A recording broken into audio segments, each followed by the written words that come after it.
আসসালামু আলাইকুম। আমার নাম আয়েশা, আমার দেশের বাড়ি যশোর। আমার বয়স 22। প্রিয় দর্শক, আয়েশাকে সম্পূর্ণ দেখানোর চেষ্টা করছি। আয়েশা বিয়ের জন্য এসেছেন। জি আপু, এখানে আমি বিয়ের জন্য এসেছি। স্বামীকে কতটুকু ভালোবাসবেন? অনেক ভালোবাসবো আপু। আগে পরে তো আপনার বিয়ে হয়নি। না না আপু, আমি বিয়ে হইলে কি আর এখানে আসতাম? বিয়ে হয়নি আপু। আপনি অবিবাহিত। জি আমি অবিবাহিত। যাকে বিয়ে করতে চাচ্ছেন তার বয়স কেমন হতে হবে বা দেখতে কেমন হবে?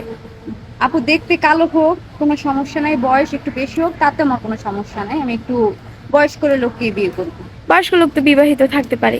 হোক, একটা পুরুষ 4টা বউ সামলাতে পারে, কোনো ব্যাপার না। পুরুষের জন্য সমস্যা নাই। কোনো সমস্যা নেই। আপনার সাথে যোগাযোগ করবে কিভাবে? অবশ্যই আপনাদের মাধ্যমে যোগাযোগ করতে পারবো। দর্শক, আয়েশাকে দেখতে পাচ্ছেন। কেউ যদি আয়েশার সাথে যোগাযোগ করতে চান, এই মুহূর্তে স্ক্রিনে একটি নাম্বার দেখা যাচ্ছে। নাম্বারটি চ্যানেল কর্তৃপক্ষের। এই নাম্বারে ইমো হোয়াটসঅ্যাপ দুটোই আছে। ইমো বা হোয়াটসঅ্যাপ নাম্বারে আয়েশার একটি ছবি স্ক্রিনশট মেরে পাঠিয়ে দিবেন, সাথে বয়স করবেন, কোথা থেকে বলছেন, আপনার বয়স কত। অবশ্যই যোগাযোগ করে দিব। বোন, নামাজ কালাম পড়া হয়? জি আপু, আমি কোরআন শিখবো খতম করছি এইবার। আচ্ছা, আলহামদুলিল্লাহ, ভালো থাকবেন। আপু আপনিও